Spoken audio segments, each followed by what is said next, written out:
नमस्कार दोस्तों, हमारे YouTube स्टोरी लिसनर पे आपका हार्दिक स्वागत है। आज हमारे पॉडकास्ट पे बड़ौदा के नामांकित नेता पवन गुप्ता जी आज आए हुए। मैं स्वागत करता हूं आपका पवन गुप्ता जी। जी, बात हमारी स्टार्ट करते हैं। आपको कहां से ऐसा राजनीति में आने का जुनून आया कि मुझे जाना चाहिए, इसमें मैं सक्सेस हूं, ये लाइन में जा सकता हूं? वैसे देखा जाए तो आज का जो दौर है, इस दौर में हर युवा अपने परिवार को आगे ले जाना चाहता है, अपने परिवार के भविष्य के लिए कुछ करना चाहता है। उनको जिस तकलीफ़ों से गुजरना पड़ा है इन फ्यूचर यानी भविष्य में, उनके बच्चों को उससे ना गुजरना पड़े, उसके लिए वो बहुत मेहनत करके अच्छी जॉब पाना चाहता है। उन्हीं बच्चों में से एक बच्चा मैं भी था कि जब मैंने 12th पास किया तो मेरा एक सपना था कि मैं यूनिवर्सिटी जाऊँ, बीकॉम कंप्लीट करूँ, उसके बाद आगे कोई स्टडी करूँ, कोई अच्छी कंपनी के अंदर कोई अच्छी सैलरी की जॉब करूँ। पर कुछ पारिवारिक तकलीफ़ों की वजह से जब मेरा 12th का रिज़ल्ट आया तब मैं बड़ौदा शहर नहीं परंतु गुजरात राज्य में ही नहीं था, तो मैं एडमिशन प्रोसेस तक पहुंच नहीं पाया। मेरे फादर बहुत पहले से ही पॉलिटिक्स में जुड़े हुए हैं, उनका पूरा कैरियर पॉलिटिक्स में गया है और काफ़ी नामांकित लीडर है और मेरे रोल मॉडल भी वही है। तो जब मैंने उन्हें कहा कि मुझे एडमिशन लेना है तो उन्होंने मुझे एक नामांकित लीडर के पास भेजा जो बड़ौदा शहर के काफ़ी बड़े नामांकित लीडर। नाम जान सकता हूँ या फिर? नाम मैं इसलिए नहीं कह सकता क्योंकि हम किसी लीडर के बारे में बात करते हैं, उनका नाम लेते हैं तो कहीं ना कहीं हम उनका प्रचार करते हैं। और अगर आपने मुझे एज ए लीडर बुलाया है तो मैं किसी और लीडर का प्रचार नहीं करूँगा। तो जब नामांकित लीडर के पास मुझे एडमिशन के लिए भेजा गया तो उन्होंने मुझे ये कहा कि आप कॉमर्स में आपका एडमिशन नहीं हो सकता, सॉरी, आप आर्ट्स में एडमिशन ले लीजिए। और आर्ट्स मुझे करना नहीं था। तब मेरा कॉमर्स में एडमिशन एक नामांकित लीडर से नहीं हुआ जो मेरे पापा के काफ़ी अच्छे दोस्त थे, उसके बावजूद, पर एक स्टूडेंट लीडर, उन्होंने मेरा एडमिशन कॉमर्स फैकल्टी में करवाया। और उस दिन मुझे एक चीज़ पता चली और जानने मिली कि नामांकित लीडर होना ज़रूरी नहीं है, एक अच्छा लीडर होना ज़रूरी है। सिर्फ लीडरशिप का टैग लेना ज़रूरी नहीं है। लीडर बनने के बाद आपने जिस ध्येय से लीडरशिप करी है उस ध्येय को पूरा करना भी ज़रूरी है। जो ध्येय पूरा करना मुझे उस स्टूडेंट लीडर के अंदर लगा, तब मेरा एडमिशन होने के बाद मैं एक अच्छा स्टूडेंट लीडर और मेरे बाद के ऐसे स्टूडेंट जिनको मेरे जैसी तकलीफ हो तो उनका हेल्प कौन करे, इस ध्येय से मैंने पॉलिटिक्स में कदम रखा। अगर मेरे साथ ये इंसिडेंस नहीं हुआ होता तो मैं भी आज किसी एक कंपनी के अंदर किसी एक अच्छी पोस्ट पे एक अच्छी सैलरी लेके 9 to 5 की जॉब करने वाला एक लड़का होता। वैसे महाराजा सयाजीराव यूनिवर्सिटी ने बहुत सारे नेता दिए हैं बड़ौदा के लिए, भारत भर के लिए। आप पहले ही साल में एफआर बन गए, ऐसा तो क्या था, या पब्लिक ने ऐसा, स्टूडेंट्स ने ऐसा क्या देखा जिससे कि आप पहले ही साल में फैकल्टी रिप्रेजेंटेटिव बन गए, जीत गए, चुनाव जीत गए आप? ये पहले ही साल में फैकल्टी रिप्रेजेंटेटिव बनना यानी कि चुनाव जीतना बहुत बड़ा टास्क होता है, और वो भी एमएस यूनिवर्सिटी की कॉमर्स फैकल्टी में बनना, वो तो काफ़ी बड़ा टास्क होता है। पर इस टास्क को मैंने काफ़ी अच्छे से ख़त्म किया। उसके पीछे का भी एक राज ये है कि जब मेरा एडमिशन हुआ, मैंने बताया कि मेरा एडमिशन एक स्टूडेंट लीडर ने करवाया। उस स्टूडेंट लीडर से मैंने काफ़ी कुछ सीखा और उसके बाद मैंने ये ध्येय बनाया था कि जब तक मेरे पास नॉलेज नहीं होगा तब तक मैं किसी को नॉलेज दे नहीं सकता जी। एक टीचर पहले खुद पढ़ता है, खुद समझता है, खुद सीखता है, उसके बाद ही वो स्टूडेंट को पढ़ा सकता है। तो अगर मुझे स्टूडेंट लीडर बनना हो तो मुझे पहले स्टूडेंट लीडर क्या कर सकता है या क्या नहीं कर सकता है, या उसे क्या पता होना चाहिए या नहीं पता होना चाहिए, वो जानना जरूरी है। तो स्टूडेंट लीडर बनने के लिए एफआर या सीआर, जो यूनिवर्सिटी के अंदर क्लास रिप्रेजेंटेटिव और फैकल्टी रिप्रेजेंटेटिव की पोस्ट थी, उसमें से कुछ लड़ना ज़रूरी था। मुझे एक ग्रुप ने मदद करी, उन्होंने मुझे मौका दिया कि अगर आप लड़ना चाहते हो तो आपको हम लड़ाते। मुझे इंटरेस्ट था, साथ ही साथ वो एक गुस्सा मेरे मन में था कि एक अच्छे लीडर ने एडमिशन नहीं करवाया पर एक स्टूडेंट लीडर ने एडमिशन करवा दिया। वो जो मेरे अंदर जो एक गुस्से की भावना जगी हुई थी, उसने मुझे इलेक्शन लड़ने के लिए प्रोत्साहन दिया। और वो प्रोत्साहन होने के बाद, वो मोटिवेशन मिलने के बाद मैंने जब इस जंग में उतरा तो मैं मॉर्निंग से लेकर इवनिंग तक सिर्फ एक ही काम करता था। हाँ। वो था हर एक स्टूडेंट के पास जाना, यस, उनसे ये पूछना कि आपको एडमिशन में इश्यू आ रहा है, या आपको स्टडी के अंदर किसी मटेरियल में इश्यू आ रहा है, या तो फिर आपको ट्रांसपोर्टेशन में इश्यू आ रहा है, या तो फिर एजुकेशन से लगता कोई भी ऐसा इश्यू जो आपको आ रहा हो तो आप मुझे बताओ। मैं मेरे एंड से जो भी प्रोफेसर हो या बैक ऑफिस हो या अदर हो, उनसे बात करके मैं आपका वो इश्यू सॉल्व कराने का ट्राई करता हूँ। जो मेरी ये ट्राई करने की, यानी उन्हें जो मदद करने की जो मेरी भावना थी, जैसे मुझे किसी ने मदद ये की, जीतने के पहले पहले की बात ये मैं जब इलेक्शन लड़ रहा था तब की कैंपेनिंग बात की। है।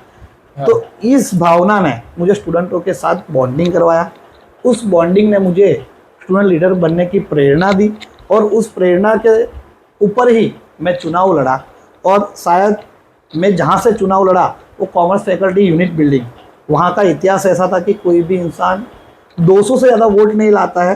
यूनिवर्सिटी इलेक्शन में 200 वोट बहुत मायने रखते हैं, बहुत मायने। 200 से ज़्यादा वोट नहीं लाता जी। है ऐसा कहा जाता है। और यूनिट बिल्डिंग के ऊपर फैकल्टी रिप्रेजेंटेटिव जैसी पोस्ट फर्स्ट ईयर में कोई जीत नहीं सकता। जी। ये भी एक टफ क्वेश्चन था, पर स्टूडेंटों के प्यार ने और मेरे इस साहस ने मुझे 200 नहीं परंतु 300 क्रॉस करवा के वोट दिलवाया, और साथ ही साथ फर्स्ट ईयर में ही फैकल्टी रिप्रेजेंटेटिव बनाया, जिसका ऋण आज भी इस यूनिवर्सिटी को जब ज़रूरत पड़े तब मैं चुकाने के लिए तैयार हूँ। जी, यूनिवर्सिटी के चुनाव की बात आती है तो लड़ाई झगड़ा पहले ही आ जाता है। जैसे कि आप देखते हो न्यूज़ में हर रोज़ या तो हफ्ते में एक आध दो बार आ ही जाता है कि झगड़ा हुआ।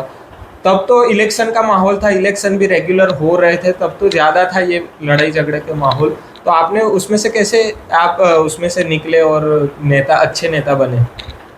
MS यूनिवर्सिटी एक ऐसी यूनिवर्सिटी है जिसने शहर को नहीं, राज्य को नहीं, देश को अच्छे लीडर दिए, अच्छे प्रोफेसर दिए, और काफ़ी अच्छी कंपनियों को एक अच्छे मार्केटिंग मैनेजर दिए, CEO दिए, काफ़ी अच्छी अच्छी पोस्ट के लोग दिए। MS यूनिवर्सिटी के अंदर यूनिवर्सिटी में पॉलिटिक्स करने वाले बहुत से स्टूडेंट आज ऐसे प्रोफेशन में है जिनको पॉलिटिक्स से लेना देना नहीं है। आपने कहा लड़ाई झगड़ा होता है, हाँ। आपने कभी किया था या हुआ था यूनिवर्सिटी आपके में? साथ? हाँ, बिल्कुल किया है।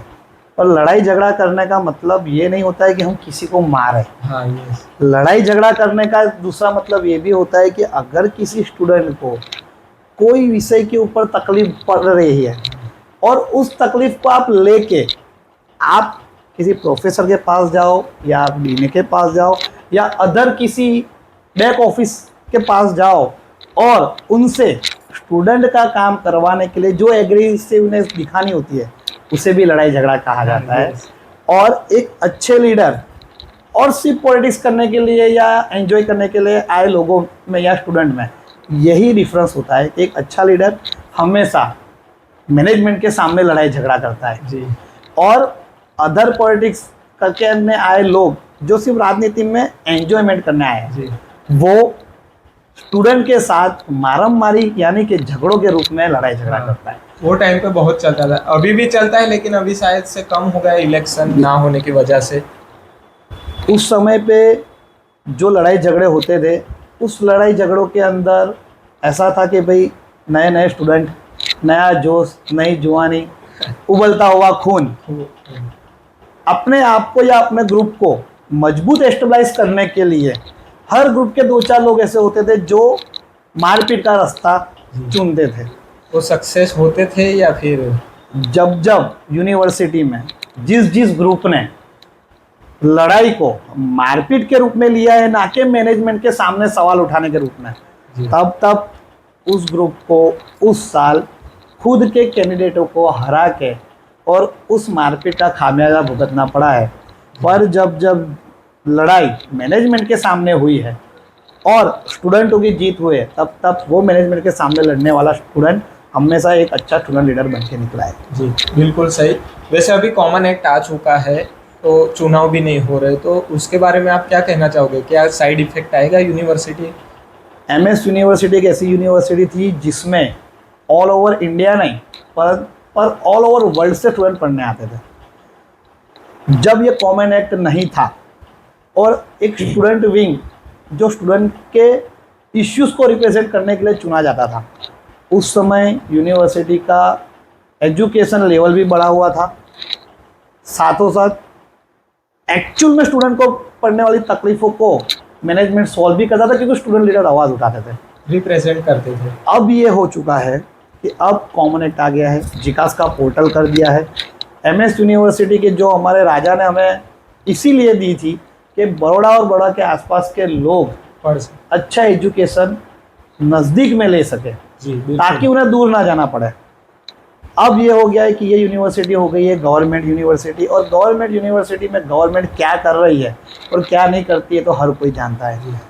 गवर्नमेंट ने कभी भी गरीब और मध्यम वर्ग के लोगों का सुना नहीं, और कभी उनके आपने कोशिश की कि ये कॉमन एक्ट रुक जाए या ना लगे? जब लागू से ना हो। यूनिवर्सिटी में कॉमन एक्ट लाने की बात शुरू हुई, तब से मैं नहीं, यूनिवर्सिटी के काफ़ी सीनियर लीडर जो मुझसे भी सीनियर थे और स्टूडेंट लीडर थे, काफ़ी सेनेट मेंबर हो, काफ़ी प्रोफेसर हो, और मेरे बाद के मेरे जूनियर स्टूडेंट लीडर जो आज भी यूनिवर्सिटी को प्रमोट करने का प्रयास कर रहे हैं, उन सब ने एक यूनिटी बताई थी, और यूनिटी बता के गवर्नमेंट के खिलाफ और यूनिवर्सिटी के खिलाफ आवाज़ उठाया था कि ये कॉमन एक्ट लाने की वजह से बड़ौदा शहर के स्टूडेंटों के साथ भी अन्याय होगा, साथ ही साथ जो एमएस यूनिवर्सिटी विश्व में प्रख्यात है, कहीं ना कहीं उनकी इस विश्वसनीयता भी कम होगी।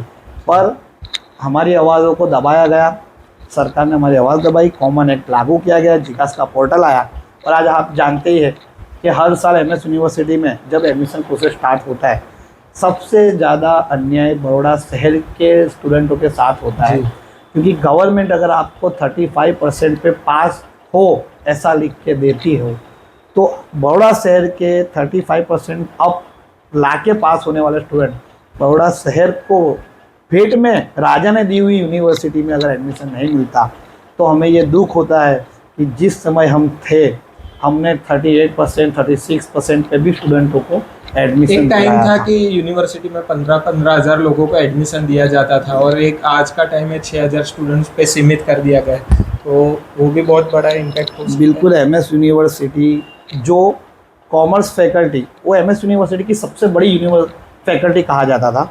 वहाँ पे ऑफलाइन प्रोसेस होता था, उसके बावजूद 15,000 स्टूडेंट को एडमिशन दिए जाते थे। 17,000 तक स्टूडेंटों को एडमिशन दिया गया है, वो भी रिकॉर्ड बना है। उन 17,000 स्टूडेंटों को अच्छे से अच्छा एजुकेशन प्रोफेसर देते थे, अच्छा मैनेजमेंट होता था, उनकी एग्ज़ाम भी होती थी और कोई इश्यू भी नहीं होता था। आज उसी यूनिवर्सिटी में उतनी ही फैकल्टी होने के बावजूद मैनेजमेंट ये कह रहा है कि हम 6,000 से या 7,000 से ज़्यादा स्टूडेंट को पढ़ा नहीं सकते। तो जब उतनी ही फैकल्टी है, उतना ही मेन पावर है और वही मैनेजमेंट है, तो 17,000 मैनेज होता था, तो 7,000 से ज़्यादा मैनेज क्यों नहीं कर पा रहा है? ये कहीं ना कहीं अपने शहर के लिए और अपने शहर के उन स्टूडेंटों के लिए जिनको ये एक आशा, जैसे कि मुझे अपेक्षा आशा थी यूनिवर्सिटी की कॉमर्स फैकल्टी में पढ़ना, और एक स्टूडेंट लीडर ने मुझे वो सपना पूरा करने में मदद की, और उस मदद के वजह से आज मैं आपके सामने इस पद पे बैठा हूँ कि आप मुझे यहाँ इनवाइट करते हो। ये मेरा सौभाग्य मुझे इसलिए प्राप्त हुआ कि उस समय उस स्टूडेंट लीडर ने मुझे मदद करी थी। वैसे काफ़ी बड़ौदा शहर के स्टूडेंट है जो आज इस आशा से निकलते हैं, पर यूनिवर्सिटी के नियमों और कानूनों के वजह से अगर आपको एडमिशन नहीं मिलता तो शायद आप आज ये मुकाम पर ना होते। अगर मुझे उस समय पे कॉमर्स में एडमिशन नहीं मिला होता, वो चिंगारी की आग तब नहीं लगी होती, तो शायद आज मैं यहाँ नहीं होता। अभी आप उस चिंगारी की वजह से आज बड़ौदा यूथ कांग्रेस के मुखिया भी रह चुके हो और अभी भी चल रहा है आपका कार्यकाल। वैसे आप आगे भी उम्मीदवारी कर रहे हो फिर से रिपीट होने के लिए। आपको ऐसा क्या लगता है कि आपने फॉर्म फिलअप किया है ये फिर से प्रमुख पद के लिए?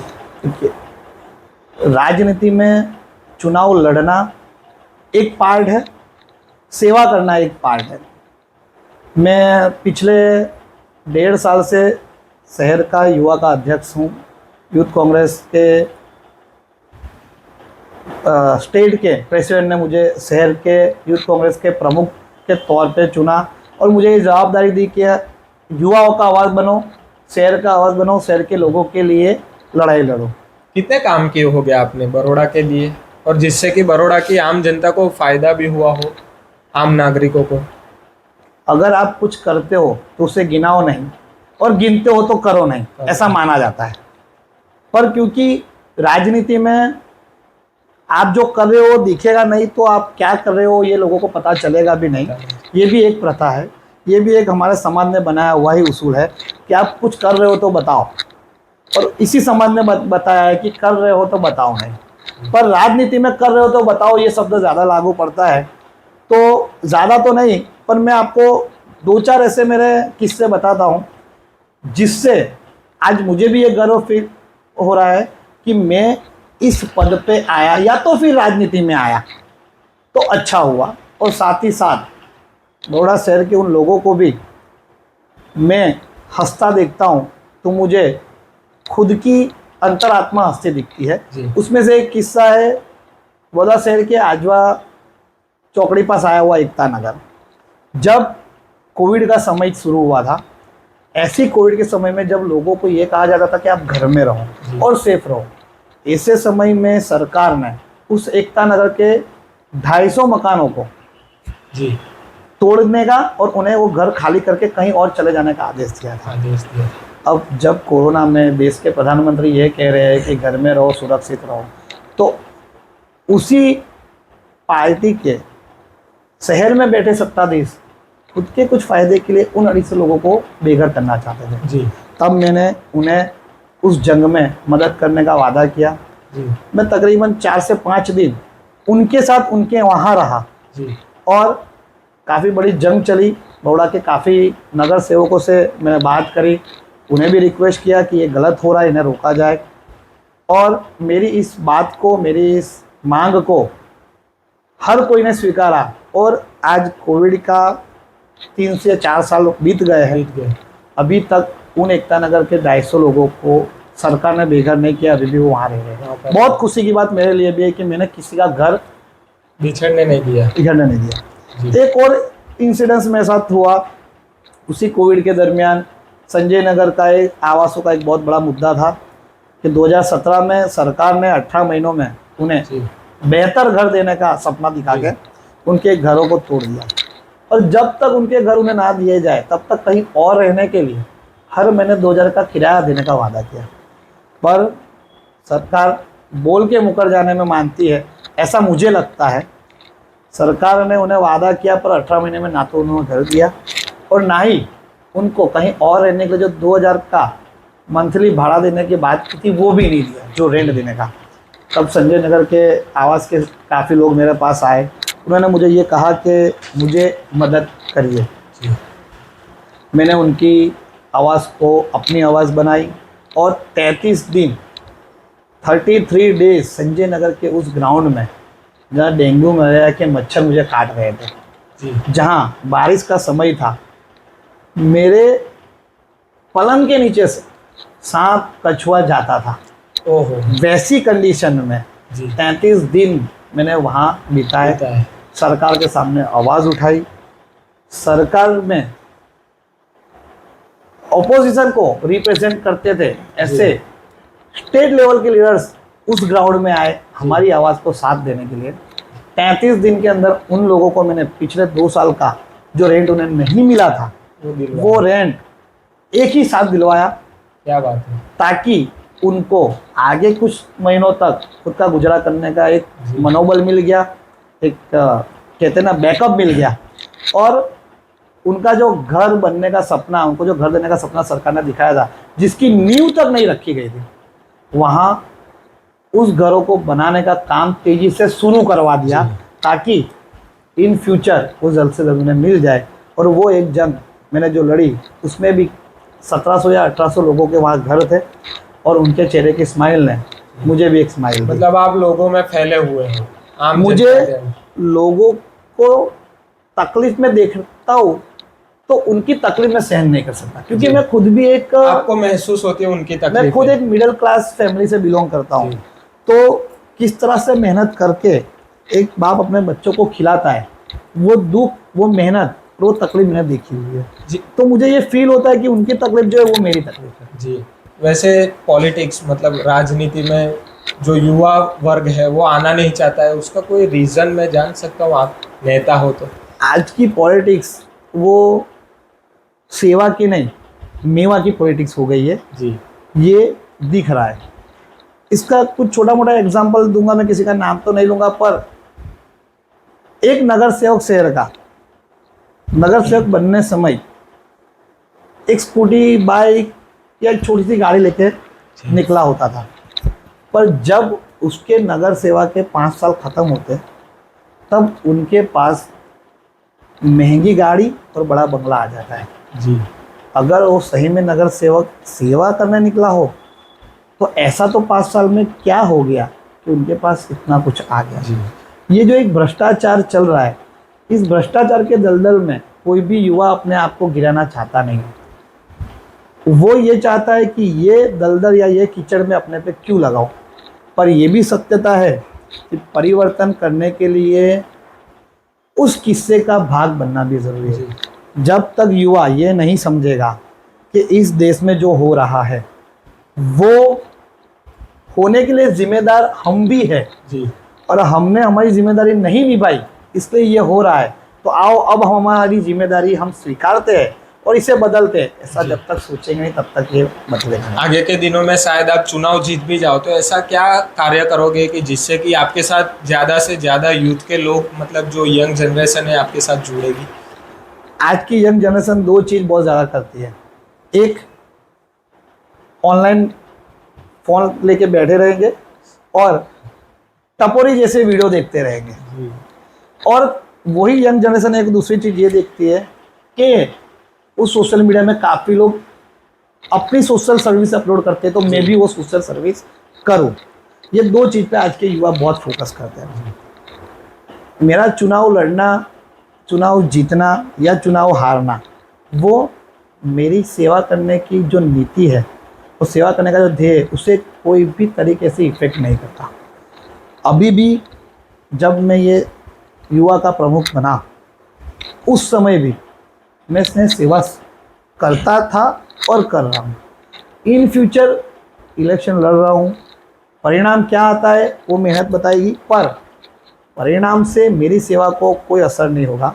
तो मैं अपना ही एग्जाम्पल युवाओं के सामने रख के बताना चाहता हूँ कि सेवा करने के लिए पद की ज़रूरत नहीं है जी, और पद के लालच में की हुई सेवा वो सेवा नहीं है। सेवा नहीं है। हाँ जी, ये भी है। मैं आज से 4 साल पहले 2021 के कोविड में, जब शहर, राज्य और देश मुश्किल में था, उस समय पे मैंने खुद पूर्व विस्तार जो कहा जाता है बड़ा शहर का, उसमें लोगों के घर जा जा के इम्यूनिटी बूस्टिंग की दवाएं जी खुद घर जा जा के दी थी। जी तब मेरे पास कोई पद नहीं था, हाँ पर मुझे सेवा करनी थी। सेवा इसलिए करनी थी कि शायद मेरी उस सेवा से किसी के घर का एक चिराग बुझ ना जाए, जी या मेरी सेवा करने से किसी को कोई तकलीफों में से बाहर निकलने का मौका मिल जाए। वो जो सेवा मैंने की थी वो बिना पद की थी। आज मुझे पद मिला है, फिर भी मेरा सेवा अविरत चालू है। इन फ्यूचर भी सेवा अविरत चालू रहेगी। और मैं युवाओं को यही कहूँगा कि पॉलिटिक्स में आप नहीं आना चाहते हो, वो आपका एक मंतव्य होगा, पर अगर आप सेवा करना चाह रहे हो तो politics one of the best way. जी क्यों कि सेवा के बहुत प्रकार होते हैं। किसी को खिला देना ही सेवा नहीं होता। जी किसी को कॉरपोरेशन यानी कि सरकारी जगहों में तकलीफ पड़ती है और आप मदद करते हो, वो भी एक सेवा हुई। आज शहर में आप जब देखो तब, आज जो देश का हाल है, हर 3 महीने के बाद सरकार एक नया नियम लाती है और शहर के लोगों को, देश के लोगों को लाइन में लगा देती है। तो उनको जब वो लाइन में लगना पड़ता है और अपना 2 दिन 4 दिन अपना काम छोड़ के वहाँ बिगाड़ना पड़ता है, वो ना बिगाड़ना पड़े। और इसी ऑनलाइन मोबाइल के ऊपर हर चीज़ डिजिटलाइजेशन हो गया है। अगर आप फ़ोन यूज़ कर रहे हो तो जो चीज़ के लिए जनता लाइन में लगी हुई है और अपना 2-2 दिन वेस्ट कर रही है और वहाँ पे हैरान परेशान हो रही है, उन्हें वहाँ ना परेशान करके एक युवा अगर इस मोबाइल का यूज़ करके उनकी उस सेवाओं को उसके घर जाके पूरा करे और उनका 2 दिन बचाए, वो भी एक सेवा है। तो युवाओं को मैं यही कहना चाहता हूँ कि आप मोबाइल का उपयोग सिर्फ एन्जॉयमेंट या एंटरटेनमेंट के लिए नहीं, परंतु इसके ज़रिए आप सेवाओं में भी पार्टिसिपेट कर सकते हो, तो वो भी करना चाहिए। आपके रोल मॉडल राहुल गांधी जी भी है, आप कभी मिले हो उनसे? राहुल गांधी जी से पर्सनली मिलने का तो मौका मिला नहीं है, पर इन फ्यूचर मिलूंगा तो ज़रूर जी क्योंकि उन्होंने कुछ महीनों पहले गुजरात के एक अधिवेशन में ये कहा था कि गुजरात में 2 प्रकार के घोड़े हैं, एक रेस के घोड़े हैं और एक शादी के घोड़े हैं। जी, वो वायरल भी बहुत हुआ था वो वाला बयान। उस बयान से कुछ महीनों पहले भारत जोड़ो यात्रा जो गुजरात से निकली थी, तब 2 मिनट की मेरी उनके आमने सामने, कहते हैं ना कि हमारे रोल मॉडल का हम अगर लाइव चेहरा भी देख लेते हैं ना तो भी हमें बहुत कुछ इंस्पिरेशन मिल जाता है। तो मुझे वो मौका मिला था और वो मौके के बाद मैंने अपने आप को काफ़ी डेवलप किया, उनके जैसा बनना चाहा। और उनका जो एक त्याग बलिदान देश के लिए है, वो चाहते तो देश के प्रधानमंत्री वो 2004 में या 9 में बन चुके होते हैं। उनका परिवार जो है उनमें से सोनिया जी है हमारे रोल मॉडल, वो भी है, वो भी बन सकते थे, पर पद का त्याग करके देश की सेवा करना, ये जो एक बहुत बड़ी अपॉर्चुनिटी उनको मिली और उन्होंने वो स्वीकारी, हमारे लिए ये एक बहुत बहुत बड़ी सीखने की बात है कि देश के प्रधानमंत्री का पद मिलता हो, उसके बावजूद वो न लेके सिर्फ सेवा करना है, इस ध्येय पे चलना। शायद आज के किसी भी पॉलिटिशियन में ये गुण नहीं है कि जो खुद का पद छोड़ के लोगों की सेवा करेगा। तो हमारे लिए राहुल गांधी जी रोल मॉडल इसीलिए है कि उन्हें पद का लालच नहीं है, उन्हें देश के लिए कुछ करना है। जी, लेकिन बड़ौदा की राजनीति में सभी लोग देखते आ रहे हैं कितने टाइम से, जूथबंदी का बहुत चल रहा है, तो उसको क्या देखते हो, क्या चेंज लाना चाहोगे? देखो, जूथबंदी ये पॉलिटिक्स में एक शब्द लाया गया है, पर इस चीज़ को अगर हम अभी से नहीं, हम हमारे सदियों पुराने राजा महाराजाओं की कहानियों से देखते आए, तो ये शब्द और ये चीज़ तो हमारे भगवानों में भी चलती थी। जी, आप कृष्ण भगवान का इतिहास ले लो और आज का इतिहास ले लो, हर घर में 2 भाई होते हैं, कोई भाई बहुत ज़्यादा टैलेंटेड होता है, कोई बहुत कम टैलेंटेड होता है। जो कम टैलेंटेड होता है वो हमेशा टैलेंटेड भाई के बारे में बुराई ही करता रहता है, और जो टैलेंटेड भाई होता है वो पूरे परिवार को संभालता होता है। तो इसे हम जूथबंदी नहीं कहते, पारिवारिक झगड़ा कहा जाता है, जिसे आज के पॉलिटिक्स में जूथबंदी का नाम दिया गया है। एक भाई अच्छा काम कर रहा है, दूसरा नहीं कर रहा है, तो दूसरा जो नहीं कर रहा है वो अच्छा करने वाला का पाँव खींचने के प्रयास करेगा, और परिवार में 2 भाइयों में लड़ाई झगड़ा चलता ही रहता है। और ये जूथबंदी हर जगह चलती है, कोई एक पक्ष में या कोई एक घर में नहीं, ये हर पक्ष और हर घर में चलता है। पारिवारिक जो झगड़ा होता है वो परिवार में ही रहता है। और हमारे जो रोल मॉडल है, आपको कहा राहुल गांधी, उन्होंने यही चीज़ कहा है कि रेस के घोड़े शादी के घोड़ों को हमें सिर्फ अलग करना है। हर परिवार में 2 लोग होता है, एक लड़का होता है जो परिवार की जवाबदारी संभालता है, और एक लड़का ऐसा होता है कि जो परिवार को खाली जरूर पड़ने के बाद दौड़ा दौड़ी करता है। जी, पक्ष में भी राहुल गांधी ने यही कहा है और यही कर रहे हैं कि जो रेस के घोड़े हैं उन्हें जवाबदारी दी जा रही है, जो शादी के घोड़े हैं उन्हें बैठ के पक्ष को जब जहाँ जैसी जरूरत पड़े तब आने का आदेश देने का शुरू करें। चेंज लाएंगे गुजरात की राजनीति में, निकालेंगे ये घोड़ों को जो शादी में है, शादी में भेजेंगे या वापस से इलेक्शन में? नहीं, राहुल गांधी की एक चीज़, हमारे रोल मॉडल की एक चीज़ जो मैं जानता हूँ, उन्होंने अब तक जब जब जो जो कहा है तब तब वो करा है। वो उन लीडरों में से नहीं आते हैं जो सिर्फ बोलना जानते हैं। राहुल जी उन लीडरों में आते हैं जो बोलते हैं वो करते हैं। तो राहुल जी ने पास्ट में भी बहुत सी ऐसी टास्क है जो उन्होंने पार्टी को भी दी थी, देश को भी दी थी और पूरी करी है। तो जो टास्क उन्होंने गुजरात को दिए कि भाई रेस के घोड़ों को रेस में दौड़ाया जाएगा और शादी के घोड़ों को शादी के लिए छोड़ा जाएगा, उस टास्क पे काम चालू है। अभी हमारे पूरे राज्य के अलग अलग जिलाओं के प्रमुखों की यादी भी डिक्लेयर हुई है, उसमें भी साफ तौर पे दिखा जाता है कि रेस के घोड़ों को रेस में दौड़ाने का कहा गया है। और जो शादी के घोड़े थे उन्हें कहा गया है कि आप बैठ के वेट एंड वॉच रखिए। तो आने वाले दिनों में गुजरात की राजनीति में बदलाव आएगा, ये 110% तय है। और बदलाव जनता भी मांग रही है। उसका कारण ये है कि पिछले 25 सालों से, पिछले 30 सालों से राज्य में जिन्हें राज्य चलाने की जवाबदारी दी है, उन्होंने आज 30 साल हो जाने के बावजूद राज्य के लोगों को वो सुविधा नहीं दी जिस सुविधाओं की वजह से उन्होंने उन्हें चुना था। बेसिकली कोई भी इंसान वोट किसी को तब देता है। अभी आप चुनाव शायद जीतोगे, आगे जो चुनाव आ रहा है यूथ का, वो जीतने के बाद आप कौन से, ऐसा आपका विजन ऐसा क्या है कि वो इफेक्टिव रहेगा, आप जनता में ज़्यादा जा पाओगे? मेरा 2 विज़न है, चुनाव जीतूँ, हारूँ या कुछ और हो। मैंने पहले कहा कि मैं पद के लिए काम नहीं करता, मैं सेवा के लिए काम कर रहा हूँ।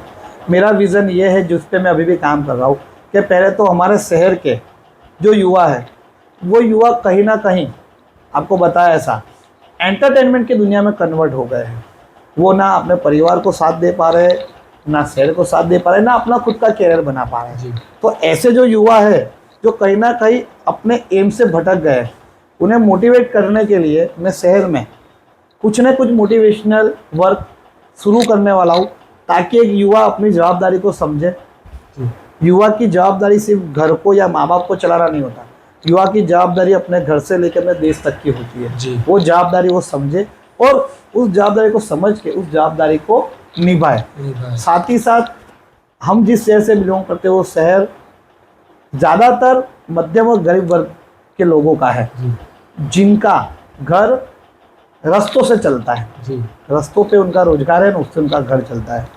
तो उनको जो रोजगार करने का मौका नहीं दिया जा रहा है, या कहीं ना कहीं सरकार के नियमों की वजह से उनको तकलीफ पड़ रही है, उस परेशानियों को दूर करने की एक मुहिम आने वाले दिनों में शुरू कर दी है। जी, आप युवा नेता के तौर पर निखरे हुए हो बड़ौदा शहर के लिए। आज हर कोई जो राजनीति में मानता है या इंटरेस्ट रखता है, वो आपको जानता ही होगा, मेरा ये मानना है। आपकी किसी राजनेता, नगर सेवक से कुछ मतभेद या भिड़े हो आप, ऐसा कुछ? कि राजनीति में ऐसा होता है कि पक्ष और विपक्ष, जी। 2 पक्ष और विपक्ष के अंदर कई सुनी चलती रहती है। क्यों कई सुनी चलती रहती है? कि जैसे कि आज मैं जिस पक्ष से आता हूँ, हम विपक्ष में है। जी। जनता हमेशा विपक्ष से काम की उम्मीद रखती है, जी। और पक्ष हमेशा विपक्ष ने लाए हुए काम को दबा के ना करके, और वो कहीं ना कहीं कमजोर है ये साबित करने में लगी रहती है। तो ऐसी नोकझोंक नगर सेवकों के साथ कोई काम कराने के लिए तो हर कोई राजनीतिक लीडरों की चलती है। हमारी भी हुई है। वो इसलिए हुई है कि बेसिकली कॉरपोरेशन में जनता की नीड होती है गटर, पानी, रास्ते अच्छे, जो शहर में आज के नगर सेवक नहीं दे सक रहे। उन्हें याद कराना पड़ता है, उन्हें कहना पड़ता है कि आपके लोगों को, आप जहाँ से चुन के आए हों, उस मत विस्तार के लोगों को पानी की तकलीफ हो रही है, तो आप भिजवाइए। कभी कभी ऐसा भी होता है कि उन्हें उनका ईगो सेटिस्फाई करने के लिए कि मैं नगर सेवक हूँ, मुझे डायरेक्ट क्यों नहीं बताया गया, तो मैं इनका काम नहीं करूँगा। ऐसा ईगो सेटिस्फाई करने के लिए वो लोग हमारा काम नहीं करते। तब हमें नगर सेवकों के साथ आउट ऑफ द वे, यानी कि जो लैंग्वेज होती है वो लैंग्वेज छोड़ के अदर एग्रेसिव लैंग्वेज में बात करनी पड़ती है कि आपका काम है ये, आप जनता के ऊपर कोई उपकार नहीं कर रहे हो, आपको इसीलिए चुना गया है कि आपका ये काम है कि हमें पानी दो, रास्ता दो, हमारी गटर लाइन साफ करो। अगर आप नहीं करोगे तो भविष्य में आपको इससे बुरे दिन का सामना करना पड़ेगा। तो ऐसी नोकझोंक हमारी होती रहती है। जी, अभी बीच में ही हाल ही में कॉरपोरेशन में आपके साथ वो झगड़ा हुआ था, कुछ काम को लेकर आप गए थे आपके यूथ टीम के साथ, आप पे एफआईआर भी हुआ था, ऐसा जानने को मिला है। जब जब कोई इंसान किसी के लिए वो आवाज़ उठाने निकलता है, तब तब उसे नुकसान का सामना करना पड़ता है। जी। क्योंकि अगर आप किसी न्याय की लड़ाई में निकले हो, तो न्याय तक पहुंचने के लिए आपको डर नहीं लगता ये सब चीज़ों से? जिन लोगों के लिए मैं आवाज़ उठाता हूँ, मैंने आपको कहा कि मैंने बहुत से ऐसे काम किए जिसमें उनकी स्माइल देखता हूँ तो मुझे बहुत स्माइल आती है। अगर मेरे आवाज़ उठाने से बड़ौदा शहर के, जिस लिए मैं गया था, बड़ौदा शहर के, मैंने अभी बताया कि लोग रास्ते से ही रोजगार लेते हैं, उन लोगों के लिए ही मैं आवाज़ उठाने गया था। मेरे आवाज़ उठाने की वजह से, या मेरे एक एफआईआर, मेरे पे एक एफआईआर होने की वजह से बड़ौदा शहर की लाखों ऐसी जनता जो रोड पर रह के अपना रोजगार चला रही है, मेरे एक एफआईआर की वजह से अगर तंत्र, अगर प्रशासन उन्हें रोजगार करने का मौका देती है, तो वो एफआईआर मिले, एफआईआर नहीं मिले, वरदान हुआ कि मेरे एक एफआईआर से उन लाखों लोगों का घर चला।